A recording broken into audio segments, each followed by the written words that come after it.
Okay, good afternoon, everybody. It looks like, again, we may have a couple people trickle in over the next minute or so, but want to go ahead and get started so we have time for questions and discussion on points as needed.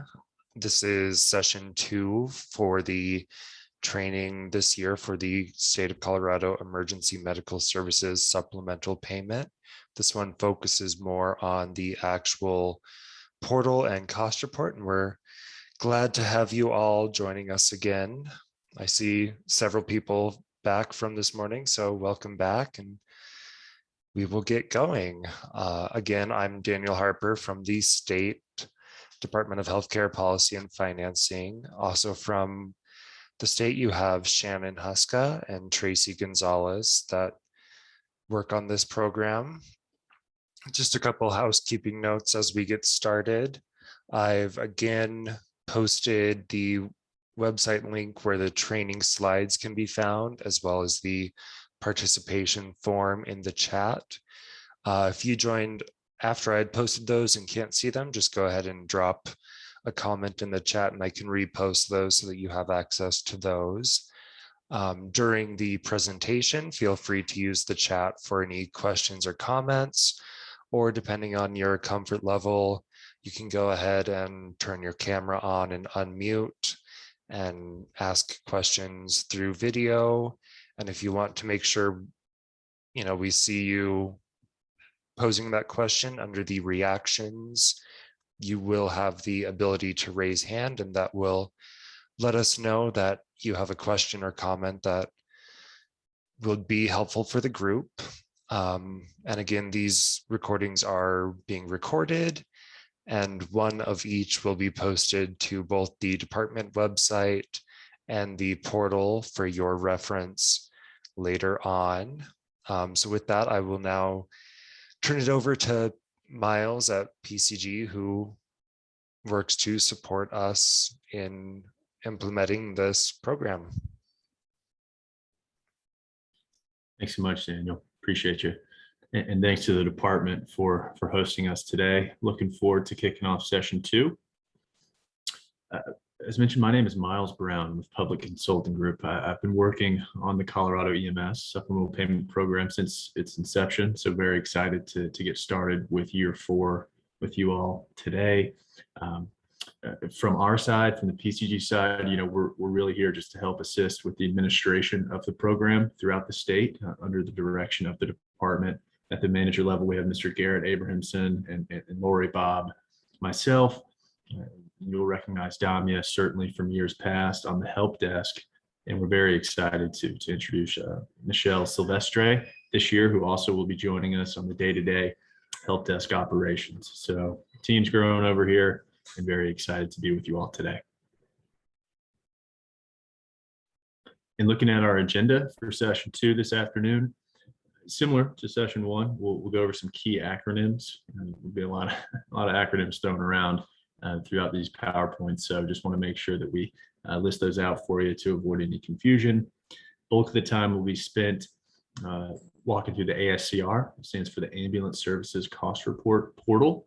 Walkthrough, we'll go tab by tab. So this morning we talked about the data request. What are the raw reports needed for your cost report?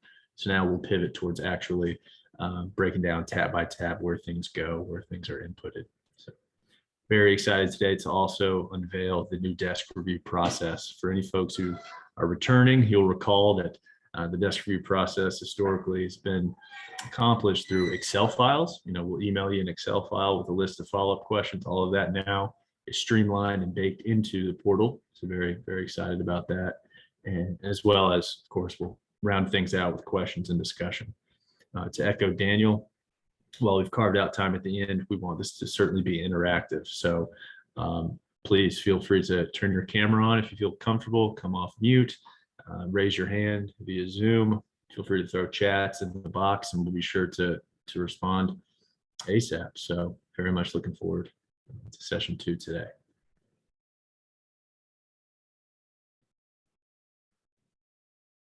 Here are those key acronyms mentioned. We won't go through these one by one, just wanted to call these out. As you go through the program and see one of these, definitely refer back to this slide to clear up any confusion. These are key acronyms as it relates to the program. So just wanted to be upfront and list those because I know we recognize we use a lot of them. So here they are listed for your reference. Each time they're used, the first time they're used in any material that we put out there, we spell it out in the first time. So don't feel like you have to memorize these, but here they are for reference. Quick little pulse survey. We do these at the beginning of each session just to really read the room, gauge who's in the crowd. So would love to hear from you on this and just to see where folks are. How comfortable are you with the ASCR portal? Not very comfortable. I'm new at this, or I got this. Looks like we've got, I want to say 13 or so participants from our side. So let's see how it flushes out. We've got 7 coming in. Yeah, this is really important for us, so we can kind of gauge how far to dig on certain pieces, and cater accordingly. So 8, if that makes sense. That 8, if we don't count the PCG in the department, so we are good. All right, okay, 50-50. I'm new at this, or I got this. So a great blend. So when it comes time for that discussion there at the end, where we say, hey, do you have any advice for folks? I know that'll be great. We got half folks returning, and half folks that are new. So that's definitely helpful for us as we come through session 2 here. So we are all set on this one. And with that, Damia, I'll toss it to you for a walkthrough. Thank you, Miles, and hello, everyone. Welcome back to those of you that joined us for session 1. My name is Damia Mendoza, and with Miles, we'll be walking through what the ASCR actually looks like. So the section that I will dive into right now has to do with some of the key functionalities. So we know all of your costs are going to be on the ASCR, but there are some specific buttons that we really want you to be aware of. Buttons, functionalities, and then later for the second session of session 2, we'll walk tab by tab and where you will be entering your numbers. Okay, so let's dive in. The ASCR portal, it stands for the Ambulance Service Cost Report. This is where you will be completing your data. The goal of the ASCR is to really make data entry easy for all of you. So historically across the country, these programs use a very overwhelming Excel file. It has a lot of formulas, it has a lot of tabs. It's confusing. And so with the ASCR, we just make it easy for you to know where you're entering data, where you need to go, where you need to click, and it's much more user-friendly. So it's an easy to use online application of an Excel file. The goal is also to streamline data input and the calculations to decrease human error. The ASCR also has real-time data validations. We have quality checks in place. So the ASCR automatically checks your cost compared to last year to let you know, hey, this seems a little high, or it seems like this might be a little out of place. Can you take a look? And so this is, the ASCR basically is designed to be your guide when you're not speaking to us on the phone. The ASCR will guide you through whether things seem a little bit off. It creates year-to-year trend analysis. So again, for those of you that are returning, it will compare the data that you will report this year to what you have reported in the previous years. To access the ASCR, you go to this link over here, although we also will send it to you in an email when we let you know that this ASCR is open for you to complete costs, which will not happen until after all of the trainings are done, which is next week. Right, and then this screenshot over here is what it will look like when you access ASCR. Everybody has a user account, a login, and a password, and it's actually, we're going to go into that in the next few slides. Once you log into the ASCR, the first thing that you'll see is the dashboard. A couple of important things that you can check here. First, it is your progress. This ambulance moves as you are making progress, and obviously the goal is to reach all the way to the end. You also can take a look at the resources that we have uploaded. We have this training, we're going to upload a recording, we have the user guide, handout, FAQs, all of those documents that will guide you through your cost reporting season. Okay. Manage users. For those of you that are returning, this is actually a new functionality that we have implemented to the ASCR. So historically, you would call us to add, especially to remove a user from the ASCR. Well, now we're giving you full access and control to know who has access to your cost report, so to the provider account, and what kind of access they have. Can they view? Can they edit the report? Can they certify? Can they create new users? Now you get to see it all.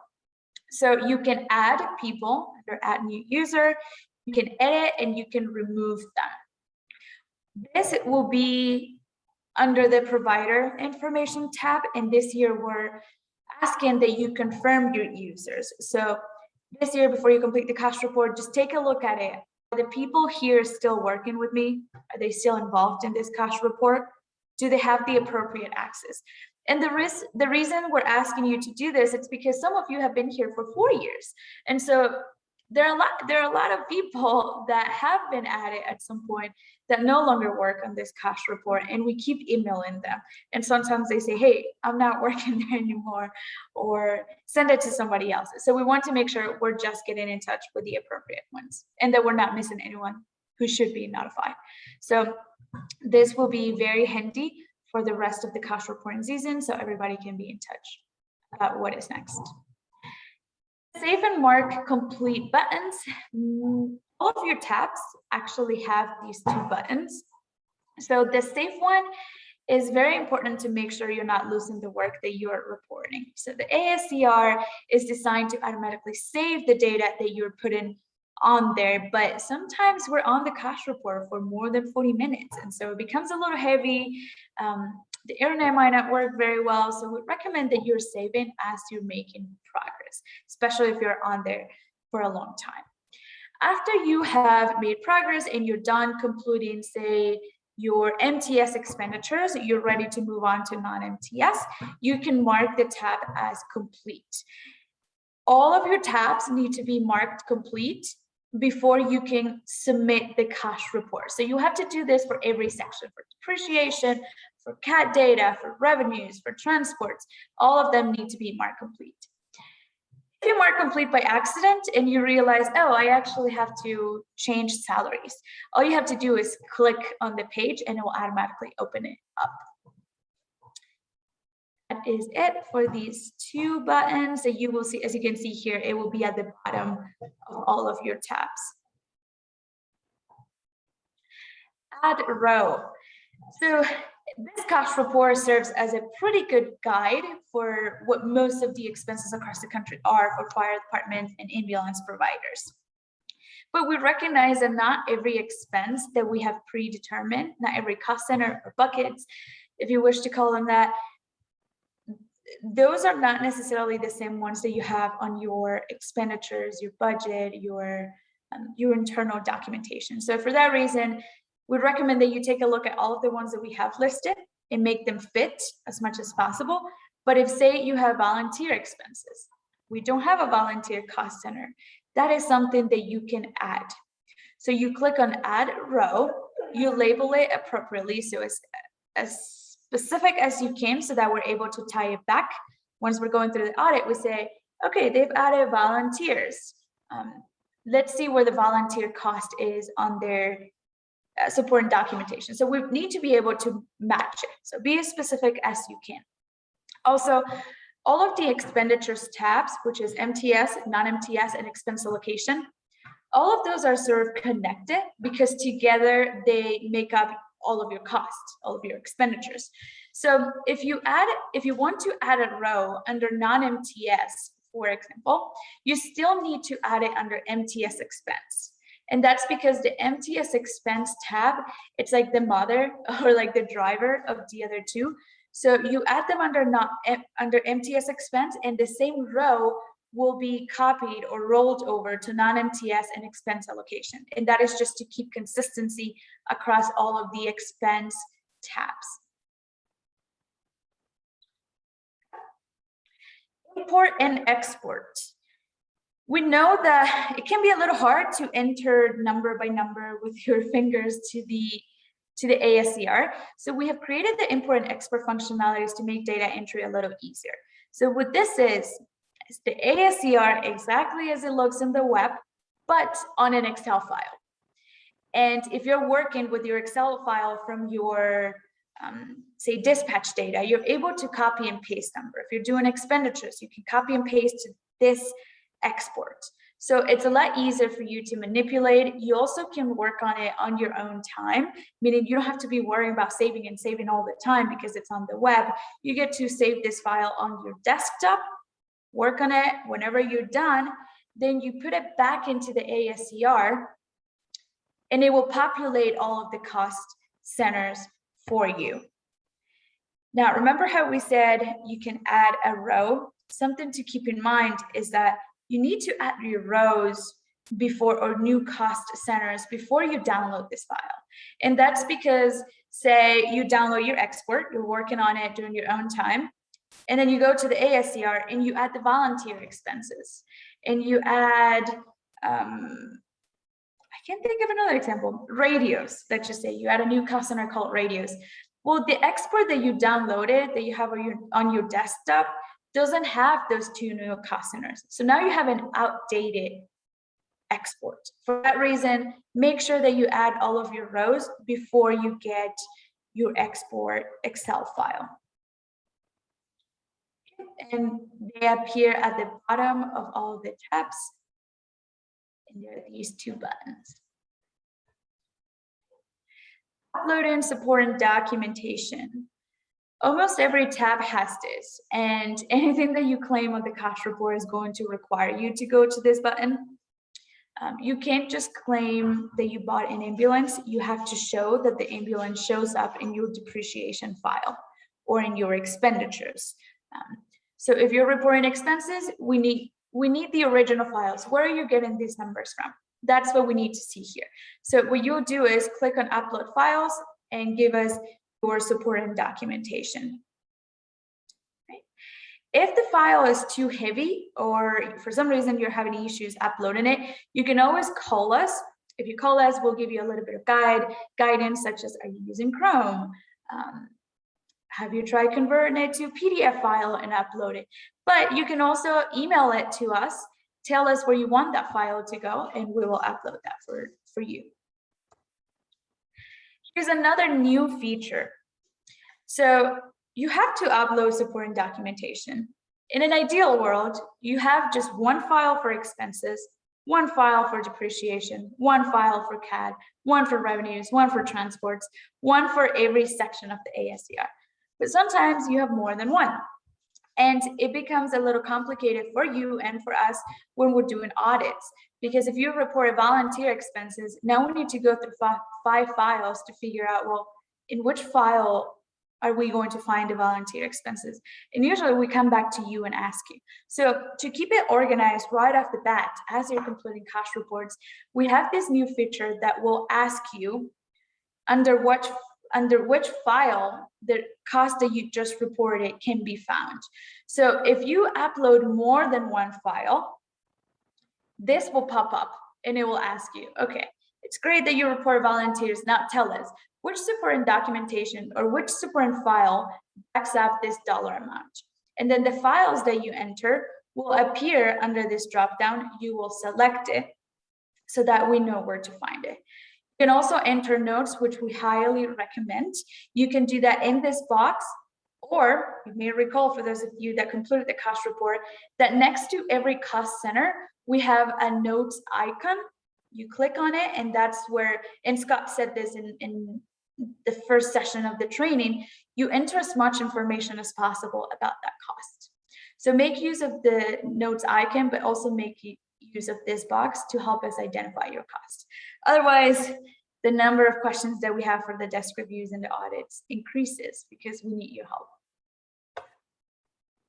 A few helpful hints, and I've gone through these as I'm presenting. The preferred browser for the ASCR is Google Chrome. If you use another browser, the ASCR will still work, but for optimal performance, do open it under Google Chrome.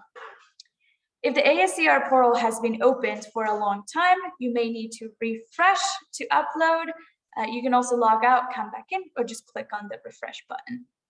If a file is too large, try to turn it into a PDF file because it compresses it.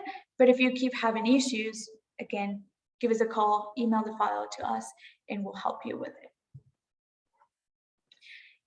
See, before we go into the quiz time, let me see if there are any questions. Any questions about the ASCR so far in terms of functionalities?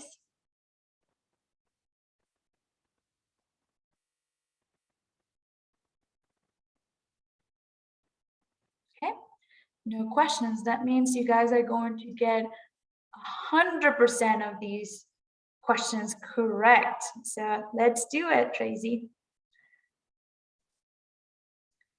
All right, there should be a pop-up box on your screen. If you expand it, you should be able to read all of the questions. So for question 1, we have, what is the export and import functionality used for? The possible answers are 1, to provide support and documentation, 2, to attest that your costs are correct, and 3, to populate the expenditure cost centers via an Excel file. Question 2 is, if I have a cost category that does not fall under one of the predetermined ASCR portal categories, I should not report it, 2, add a new row and label it accordingly. Option 3, add it to another cost center that sounds familiar. You do have to respond to both questions before you can submit your results. Right, and we've got 8 people, which I believe it's it. All right, so for question 1, we have 88%, most of you, said to populate the expenditure cost centers via an Excel file. And that is correct. So you use the export to make data entry a little easier. One thing that is, you populate more than the expenditures. In this example, we say you populate expenditures cost, but you can also export the tab for depreciation and revenues, and I think most of the tabs. One person said to provide support and documentation, and that is incorrect, but it's worth, I'm glad that someone selected it because now we can explain why that is. So the export is just to make data entry easy. So think of, instead of you entering data to the ASCR for every single box, we're giving you an Excel format of the cost report, so then it's easier for you to manipulate. However, that export is just you claiming cost. You're organizing your cost in the way that we want it for the cost report, but you still have a file that you're working off of, right? So to claim cost, you're looking at your expenditures. You look at it, you report it on the ASCR. You look at it, you report it on the ASCR. We want that file that you're basing what you claim off of. That is your supporting documentation. The export does not work as supporting documentation. For question number 2 here, we have, if I have a cost category that does not fall under one of the predetermined ASCR portal categories, I should, wow, everybody got it right. Which is to add a new row and label it accordingly. And that is absolutely correct.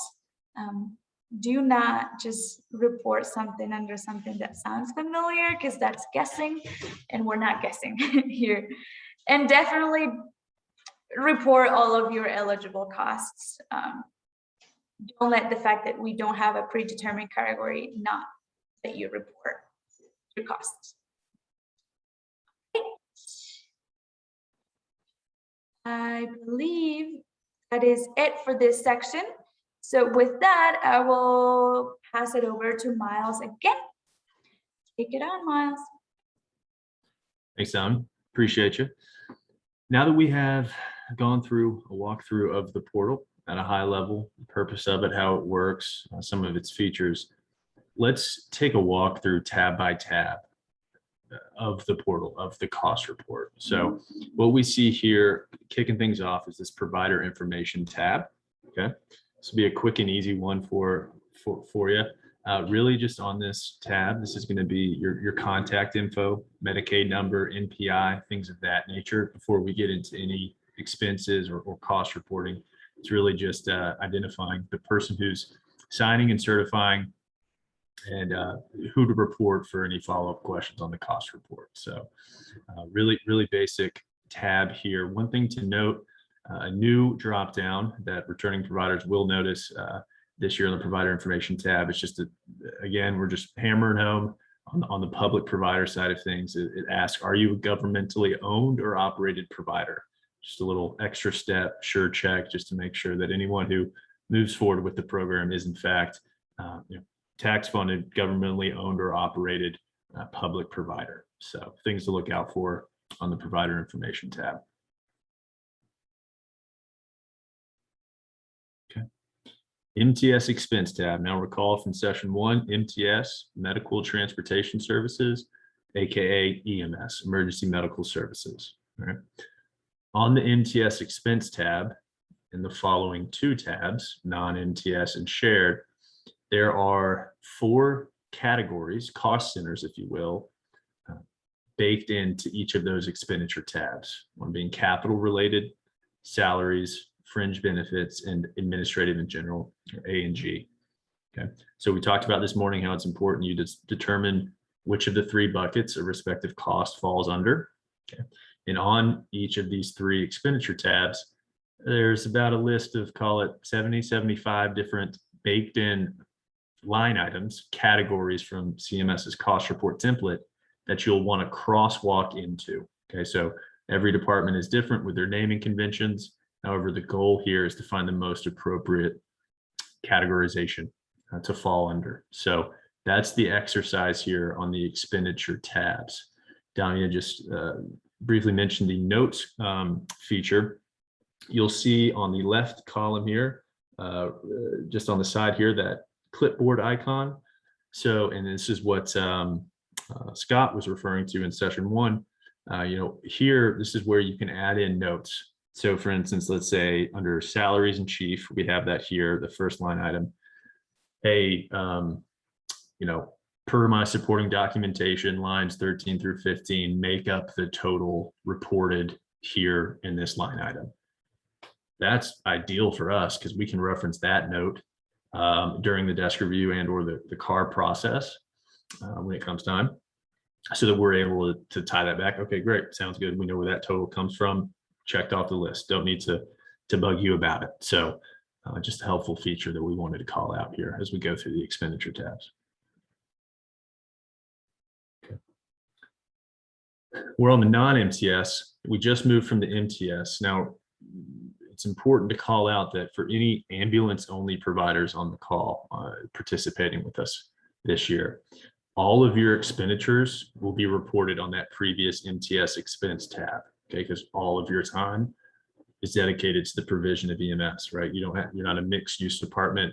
You don't have any fire operations. So you won't need to worry about entering on the non-MTS tab or the expense allocation tab.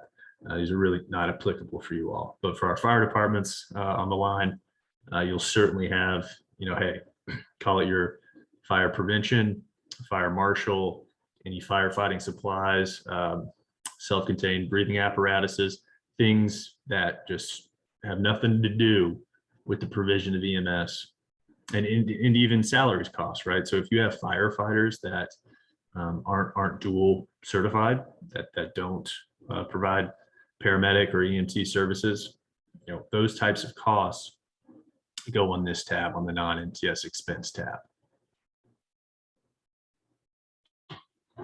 Now with the expense allocation, again, for our mixed use departments out there, this is going to be important. This is where you're going to report those shared costs because, as the name alludes, they're going to be allocated, right? All in an effort to calculate the true cost of providing direct EMS transports to Health First Colorado patients. So any of those salaries, call it, you've got, let's say all of your firefighters are dual paramedics, right? So everybody that goes out and runs, they can fight a fire and they can also provide EMS transport services.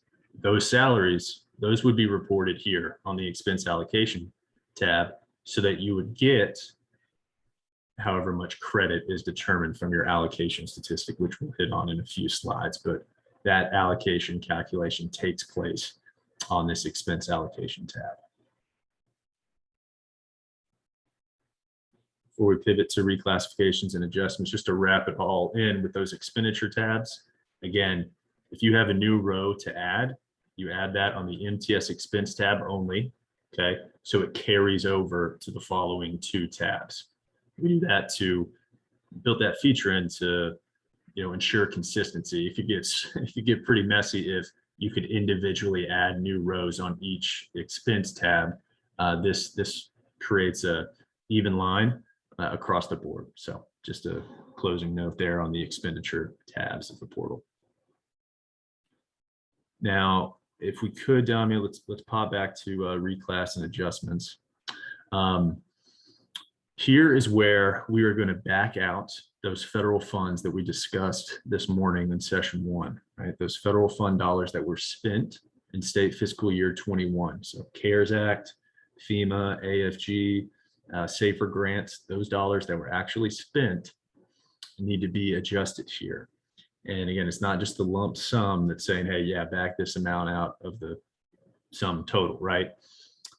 There you have the ability to select not only MTS, non-MTS, or shared, but also the specific line item within that expense tab for which the federal fund should be backed out. What did you use those dollars for? So commonly, right, those grants, we see a lot of time, just really additional salary, right? We just need more money to pay people who are working overtime or hire more staff.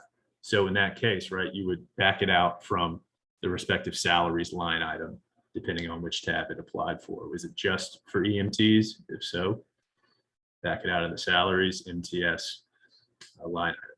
So we want to be specific there in how we back out those federal fund dollars that were spent. Okay.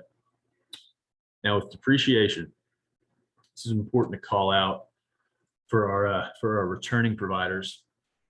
It's no secret that there can be hundreds and hundreds of capital assets for fire and EMS departments, right? You got a ton of stations, a ton of vehicles, a lot of equipment above that $5,000 threshold. So that being, the ASCR portal does carry over previously reported assets from prior cost reporting periods. So you'll notice when we unlock the cost reports late next week after all trainings are complete, you'll notice that those previously reported assets have carried over. However, it's on you to comb through and to determine, hey, did any of these assets, were they placed out of service prior to the end of their useful life? If so, you'll need to update accordingly. And also, did you have any new assets? So you'll want to crosswalk or stack up against what's already in there and any new items that you may have to ensure that you capture all the allowable costs available to you. So again, that $5,000 threshold there, you'll recall that depreciation is not required. Of course, it's a very lucrative opportunity for folks to include additional allowable costs. However, if it's not applicable to you, if you don't report it, you don't want to mess with it, there is a not applicable button for you to click up at the top, just to waive it and say, we're on to the next. So be mindful of that not applicable button there.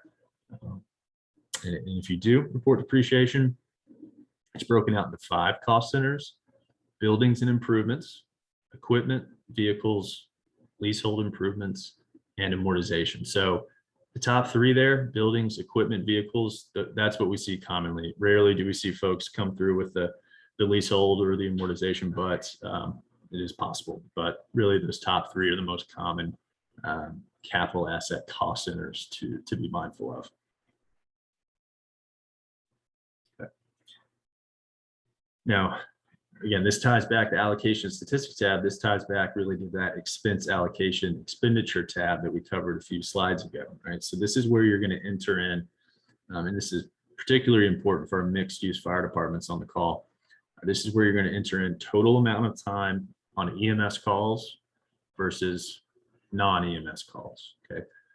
On average, across the country, we think about, well, we know it's about 75% approximately of a mixed-use fire department's time is actually spent on EMS calls. So, for instance, you would slap in, call it for the sake of an example, 75 here for your, in the first cell there, the CAD trip statistic for MTS duty, 75. And then for the non-MTS duty, pop in 25, representing the remaining 25%. Now, let's think about for our ambulance only providers. All right. Of course, all of your time throughout a given year is dedicated to the provision of EMS. So your CAD trip statistic will be 100%. Okay. So you can't just enter 100 and call it a day. You do need to still run a report that shows and in fact proves that all of your time was on ambulance calls. It can be a summary report, but entering the total amount of time you spent on those calls. Again, dispatch minus clear equals total amount of time. So that's what we'll bake in here on the allocation statistics tab. Okay. This is the, I think everyone's favorite tab. This is the quick and easy one. So no action needed here on the expense summary tab. It's what it sounds like. It simply rolls in and calculates. It's a snapshot of all the allowable depreciation expenses that the portal auto calculates on your behalf. Okay, so it ropes in depreciation. It also factors in the allocation statistic once that's applied and flushes through, as well as backs out those reclassifications and adjustments, those federal funds that were reported. So when it's all said and done, these are your final numbers that you want to review. Make sure everything checks out and matches your reporting before you move on to ultimately the final settlement tab. So no action needed, just a nice review before moving forward. All right. So on the revenues tab here, again, with the help of the department, thanks to them, we'll be able to report the Health First Colorado transports and revenues for you on your behalf. Okay, so you don't need to worry about reporting the Health First Colorado revenues here on this tab. This is just the net received, okay, for transports for other payers outside of Medicaid fee-for-service / Health First Colorado. Okay, this is a requirement from the CMS, approved cost report template. So it doesn't impact. You'll recall that these revenues do not impact your cost settlement in any way, but it's just important that you paint the full picture and show those other revenues received for transports from other payers outside of Medicaid.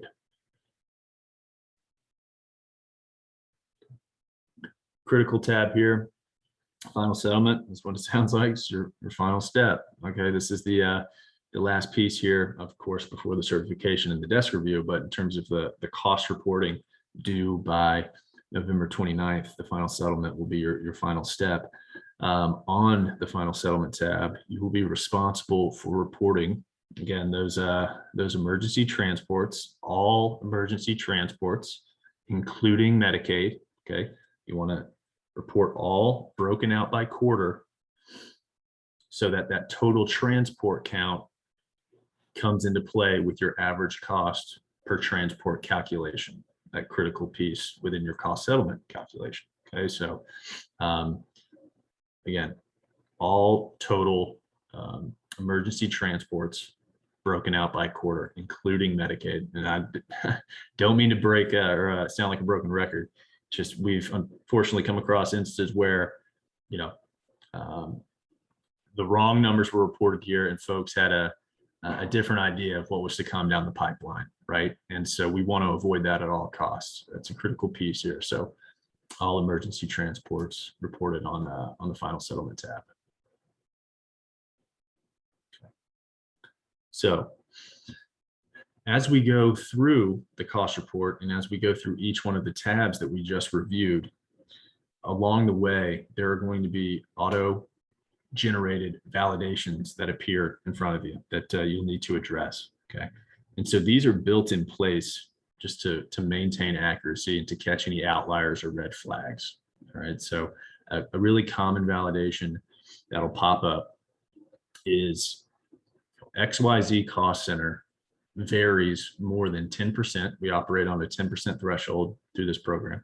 So it varies greater than 10%. Does this increase make sense? Does it match your observations? So please explain. And so this is going to be critical when it comes to the desk review time. So when we get to the desk review, these explanations that you provide for these validations, that's what we're going to be reviewing line by line, one by one, to make sure everything checks out. So it's critical that, very important that you spend the time to look into these variances and provide sufficient explanations. We did a quick little example here. A cost increase for paramedic salaries is due to X, Y, and Z because we hired this many people. It matches our supporting documentation. We are absolutely not looking for paragraphs here. We don't need a novel. Really, just a concrete sentence or two that attests to, hey, yeah, this checks out on our end. We're all set. So one word answers, yes or no, or I think so, or yep, sounds good. Unfortunately, when it comes time for desk reviews, we're gonna follow up with you and seek a detailed explanation. Again, all in an effort, not trying to be, burdensome here or picky. It's just we want to make sure that accurate cost reporting is taking place. Given in the event of a federal audit that may come down through this program, we want to be prepared and have everything check out. So that's the backstory here behind validations. I'll just mention this, but this couldn't hurt with the helpful hint. Those validations, again, that appear, that's really going to be the basis for the desk review correspondence that takes place. I won't steal Damia's thunder. She's about to unveil the new desk review features that we have built in to the portal. But those validations that pop up, definitely take some time to respond to those so that you'll have a smooth and easy desk review process. Now, in years past, you may recall, I think we've certainly made a point to hit on this each year during trainings as it relates to bad debt being an unallowable cost.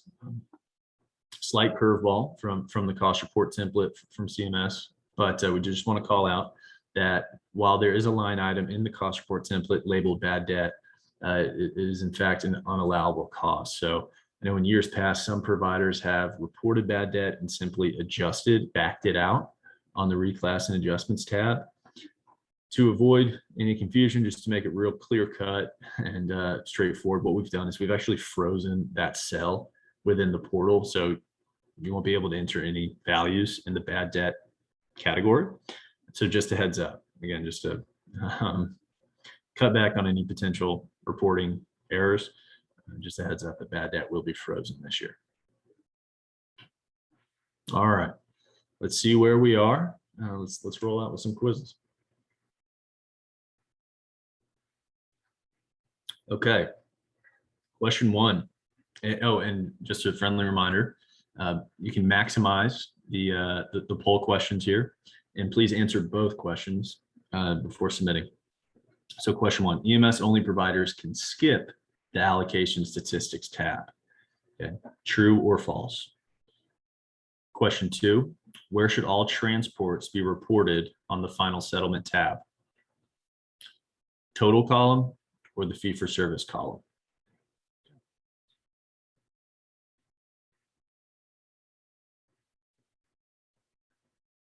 I think 8 is our magic number here. Really appreciate you folks sticking with us. Love to see the engagement. I think we've got 2 more. If we can have, I'll hop in.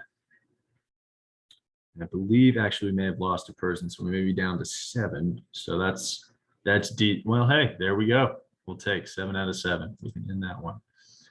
All right. So, all right. EMS only providers can skip the allocation statistics tab. So 71% of you are on the money.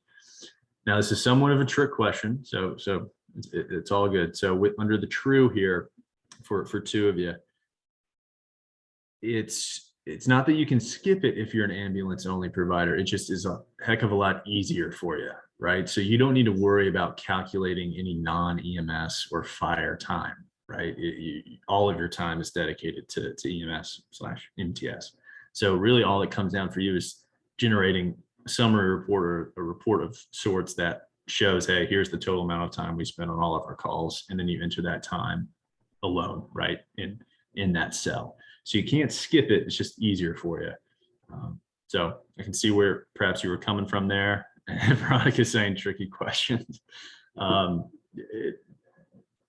We're not out to trick you, Veronica. It's just more so I want to elaborate where we're coming from. So for question 2 here, where should all transports be reported on the final settlement tab? So we're close, 86%. So you're spot on in that total column. And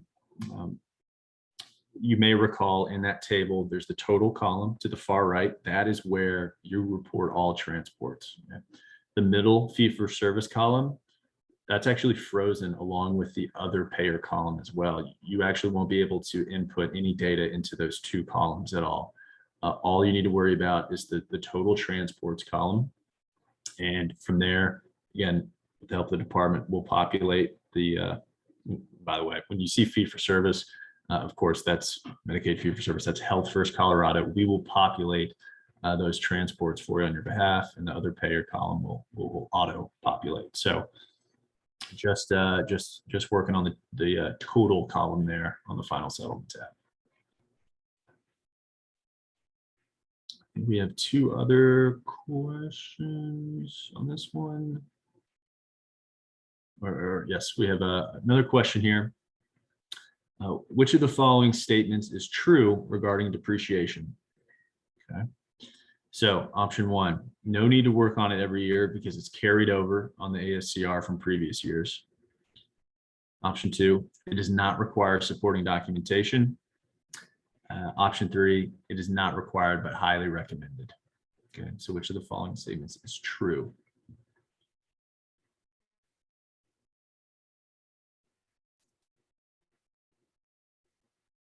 So we've got 3 responses. We got 5. Feeling good about this one. We got 6. Lucky number 7 coming through. Bet.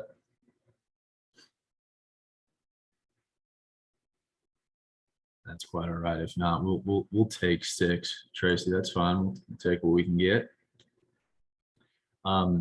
Great, love an A+. So you're spot on, right? Depreciation is not required, but certainly recommended because it's an opportunity for you all to yield additional allowable costs. It absolutely requires supporting documentation. So really each tab, majority of tabs, I believe only ones that don't are really just the expense summary tab.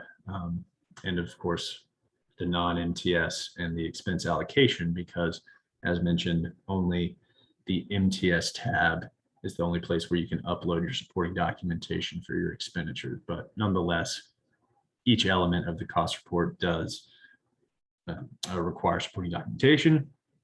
And yeah, Veronica, here's another trick question for you.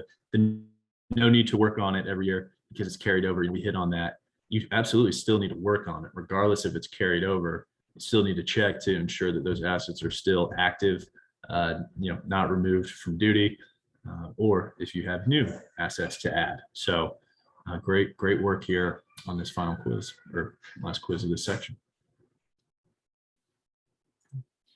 So with that, Dami, I believe I will toss it over to you to unveil the new exciting desk review process.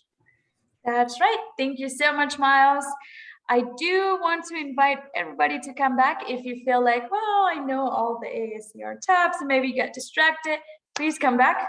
Last time I said it was a wake-up call and my fire alarm went off. So I'm not announcing that right now.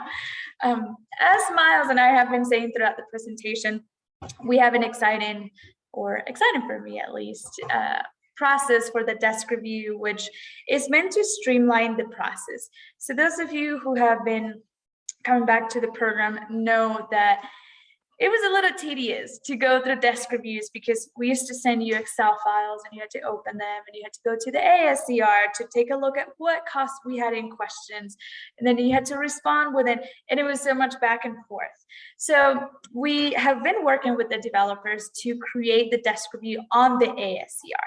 So the timeline would not change. It is simply where the communication will take place. So all of the answers between you and I will be stored on the ASCR. You will receive automatic notifications when this process begins and when it ends as well. We'll let you know. So no major changes as to what is required and the timeline. It is simply that it will be much easier for you to do it on the desk review, on the ASCR. So let's take a look at what that will look like. There are 4 statuses so that you know where in the process your desk review is. So the first one is under review. That means it's in our hands. You cannot edit. This is when we're going through all of your responses that you provide as the validations come up. We're reviewing everything that you are telling us, and we may have some questions. So once we are done reviewing, we will release it to you. So the desk review will read released, which means it's now in your hands. Now we cannot do anything about it until you bring it back to us. So once you respond to all of the questions, by the way, you have to respond to every single question, and you submit it to us, then it goes back to under review. We send it to you, it goes back to released.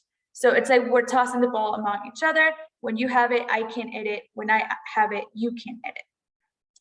As we know, some desk review questions result in required revisions, meaning you have to make edits to your cost report because we may have caught some missed cost reporting.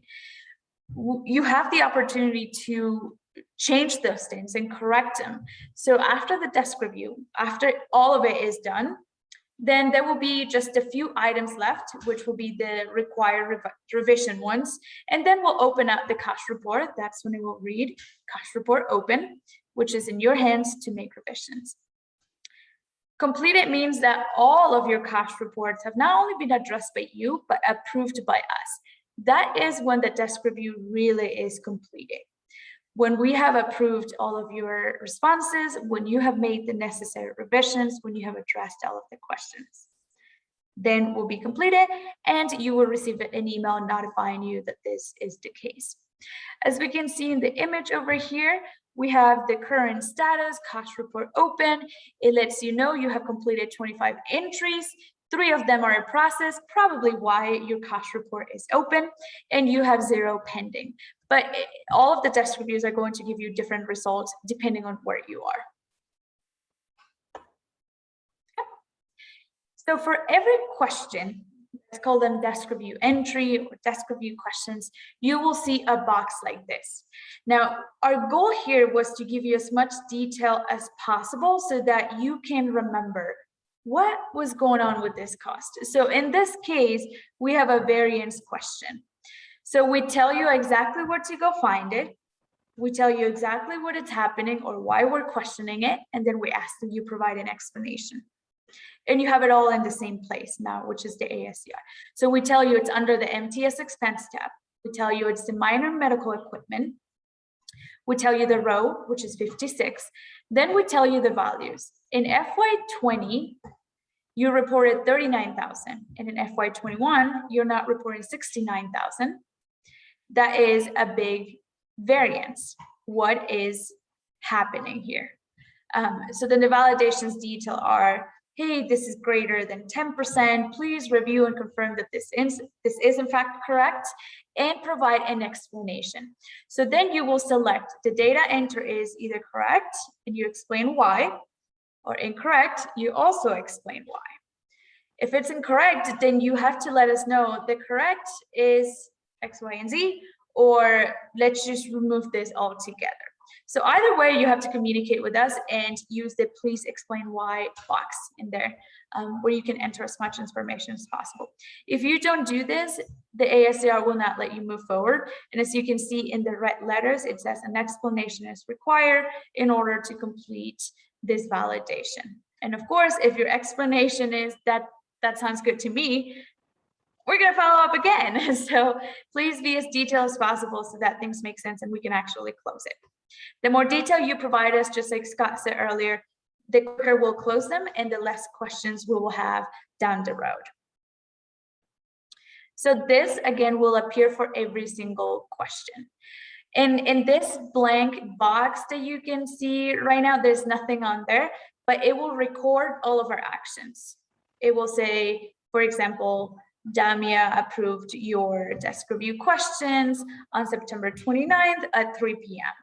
And then if you follow up, so all of our actions will be recorded so that the communication about this one question will all be here. So once you answer, it doesn't go away. It goes to the chat history. Let's just call it that. Okay. We know that the desk review is basically automatic checks that the ASCR creates for you. But sometimes providers also call us and say, hey, there's another change that I need to make because I went through an audit since last November and I realized that I reported this wrong.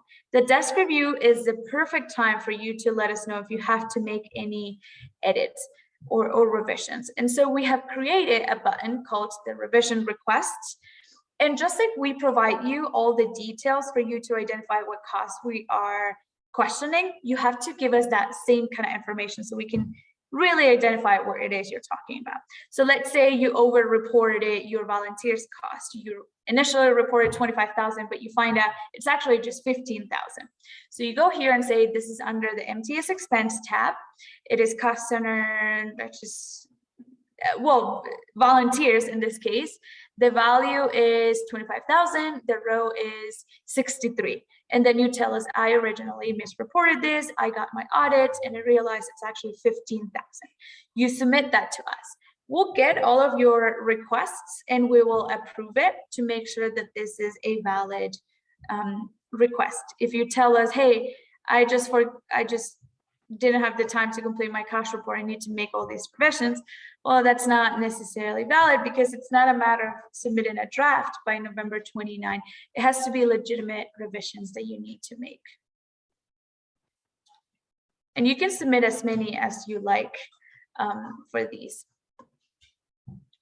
New file for the desk review.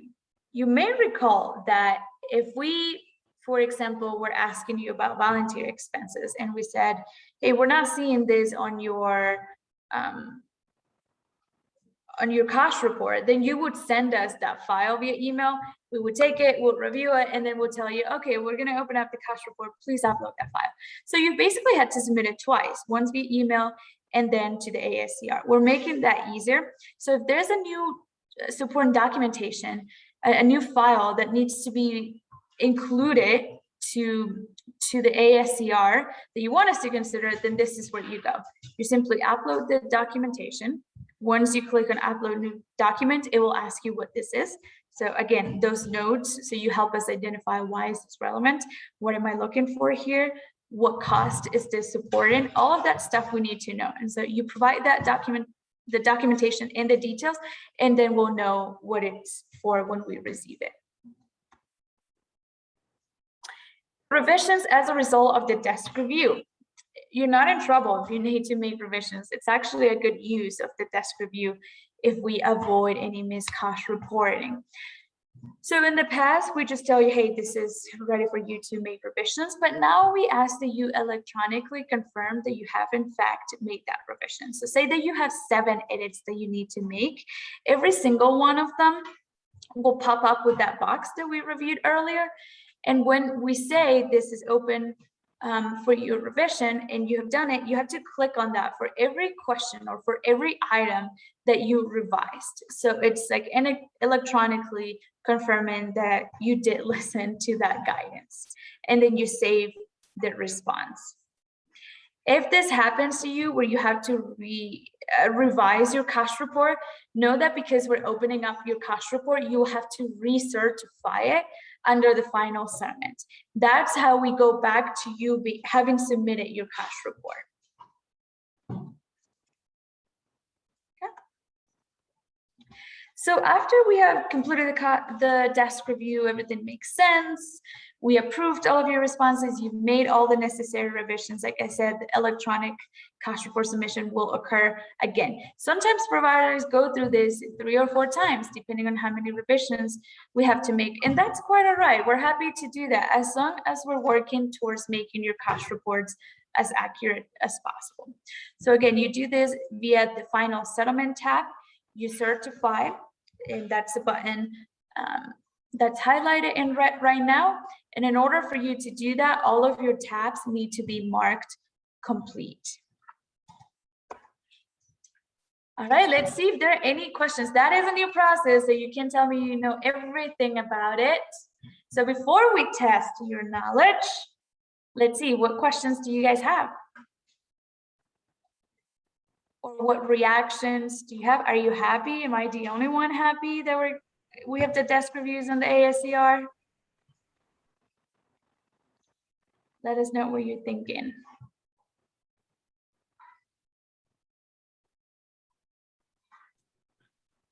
Dami, if I may, you know, as folks are thinking of questions or things that stood out,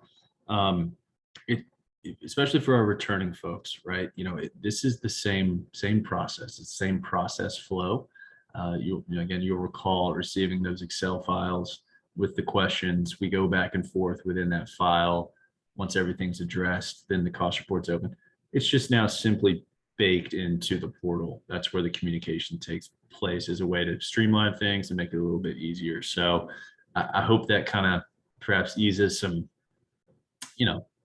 doubt or concerns, with any new process. I know there could be some hesitancy, but again, it's just the same process, no change to it, just more so where it all takes place. So hope that helps.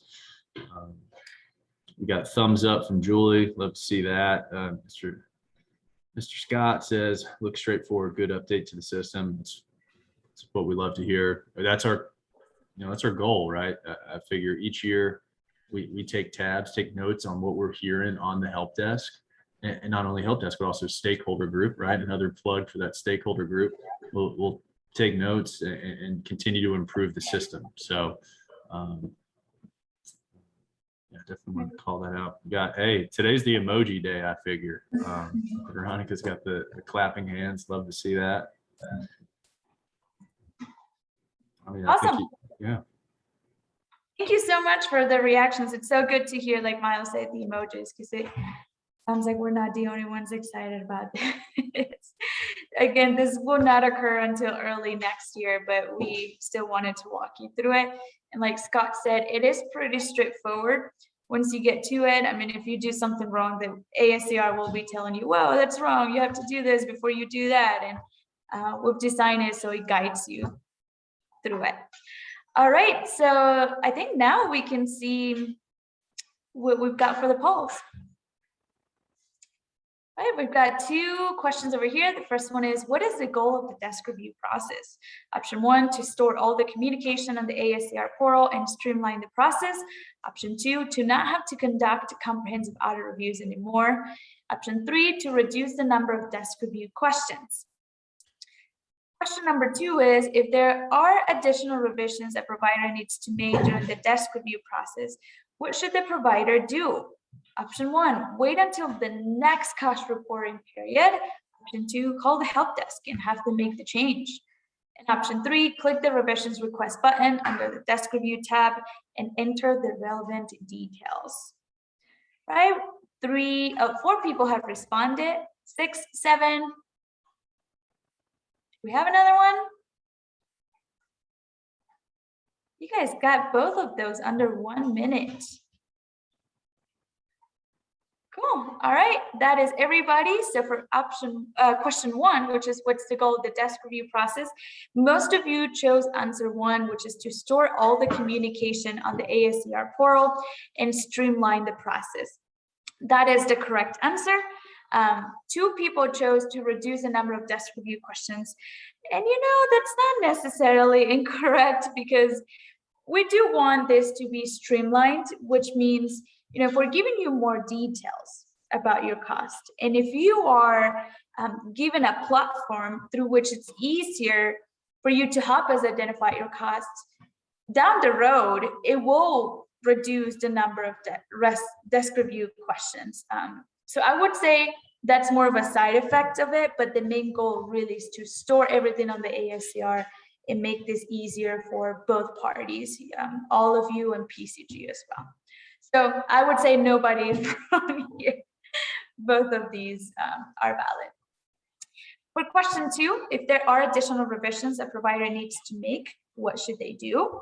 Everybody chose option 3, which is click the revisions request button under the desk review tab and enter the relevant details. That is absolutely correct. Do not wait until the next cost reporting period, because that will make you uncompliant if you're not making the necessary revisions when it's done. Once you get the payment, that means your cost report is completed. And we don't want to go through a situation that we have to revise a cost report that has already been paid for. So that is correct. You guys got A+ under the second one. And do we have any more questions on this one? More policy? Oh, we do. All right, we have a third question. When is the desk review process officially completed? Option 1, when I answer to all the desk review questions in detail. Option 2, when PCG approved all of my responses and I've made the necessary revisions, or I can elect to not participate in desk reviews. I think we have all the responses already, so we can close it. Yes, another A+. Everybody chose when PCG approved all of my responses and I've made the necessary revisions. You know, more than you guys getting the correct answer, what makes me happy is that no one thinks that they can opt out of desk reviews, because you can't. The program is voluntary, but once you sign up for the program, you have agreed to all the terms and conditions. And the terms and conditions are you need to go through desk reviews every year and an audit at least once every 3 years. So you guys are so smart. You got it. A+. This is why they're quiet, Miles. It's because they know it. They know it all. They're good students. Stealth, All right. very stealth. Yep. All right, well, I believe that was our last quiz, and I will now pass it over to Miles. All righty. So going back to the polls question, I think we have an even blend of new folks and folks who are returning. So with that, you did want to open it up for discussion. What tips and tricks or general advice would you share with other providers as it relates to the portal? Not necessarily the program, but the portal in particular. Love, feel free to come off mute or drop in the chat box. Would love to hear from you. I see we already got one from Jenny. Start early. Love to hear that. It's no secret. This is always butted up against Thanksgiving, right? And unfortunately, we have seen cases where, it's the night before Thanksgiving, that Wednesday, and folks are kind of stressing, right? They unfortunately waited to the last minute.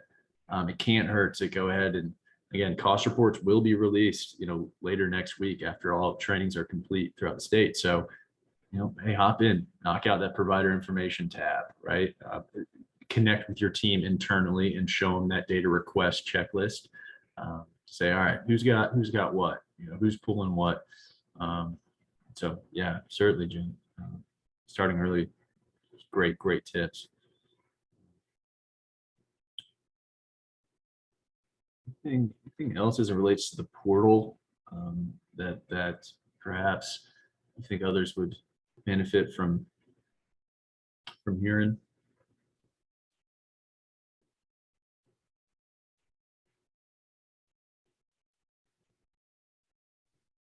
It's quite all right if not. Oh, sorry, Dami. Feel free. Oh, no worries. I was actually going to say, it's important that you all know that we care for the suggestions about the ASCR that you all have. Of course, you can always call us and tell us about how we can improve. Ultimately, you all are using it on a daily basis. We do too, but you go through the process of submitting a cost report on it. So feel free to also join us during the stakeholder meetings if this is a topic that you have a lot of opinions and suggestions for, and we'll be happy to hear that and implement them as well.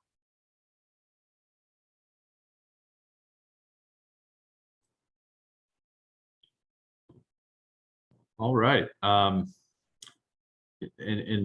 you know, hey, it's quite all right if you've got nothing else. You know, there are some other session twos, and so of course we will compile everything that we've heard throughout all the trainings and roll those up into the updated FAQ doc that will be posted. So thanks everyone though for the comments thus far throughout the presentation. So I figure from here we can round out with some contact information. We certainly wanted to include Mr. Harper's email address there. Anything on the state side, state administration side, you can think of, he is your go-to contact for the department there. And then on the following slide, Damia, we've got our contact support for the help desk. We've got our email as well as our phone. We are open Monday through Friday at 9 a.m. to 5 p.m. Mountain. We'd love to hear from you. Our job here, we are here to relieve as much administrative burden as possible off this process for you all. So give us a shout as things get moving, and we'll do our best to clear up any questions you may have. So just want to give a shout out. I know that it can be intimidating to come off mute in front of the group. So we will be hanging around after we round out here. For anybody who wants to stick around and talk in a more intimate setting, one-on-one, we will be here. And also to that effect, you know, if you want to hop on again, you know, for session 2 at a later date, feel free to attend multiple sessions. More the merrier. So just 2 notes for closing before we toss it back to the department for closing today out.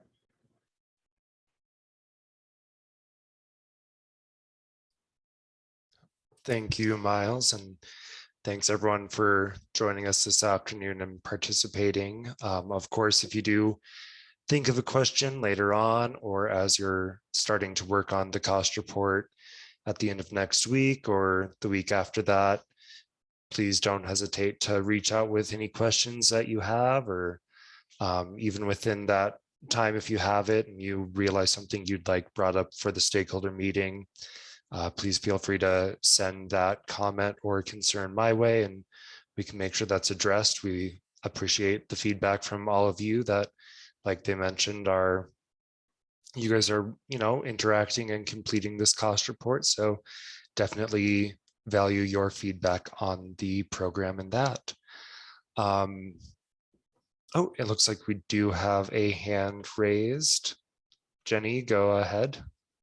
Hey, I just have a question about, we were one of the lucky ones chosen for the Medicare reporting. And I was wondering if there's any way to tie together these 2 types of reporting. I know they kind of are on different time schedules that we're looking at, but any way to tie them together. So for the services that have to do the Medicare and want to do the Medicaid, that they can work in tangent, possibly. Jenny, I'm happy to take this one. So as it relates to the Medicare ground ambulance data collection survey that CMS is rolling out, unfortunately, you know, that is a completely separate and distinct initiative from this Colorado EMS supplemental payment program. There's no overlap really, you know, and unfortunately, you know, while similar in nature in terms of the end goal for each, in terms of enhancing rates or enhancing funding, you can't take one and input into the other, if that makes any sense. I know it's not ideal, but they're just different ball games. That's too bad, but thanks for answering. Sorry about that. Yeah, that's all right. Thanks. Thank you. And any other questions at this time?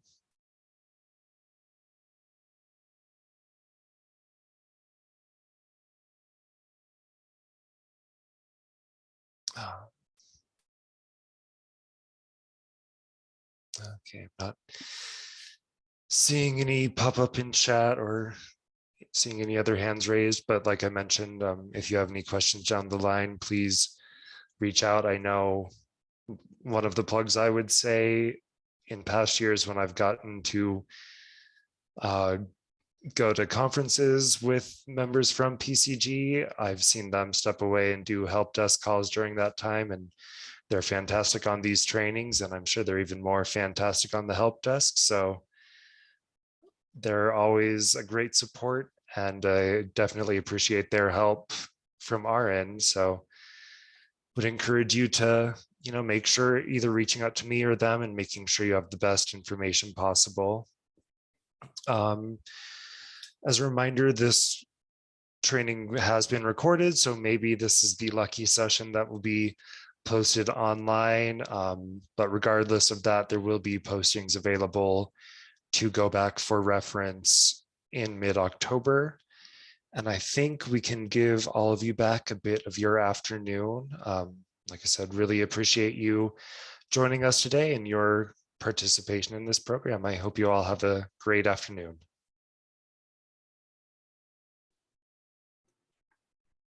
Thank you, everyone. Thank you all. Appreciate it. Thank you.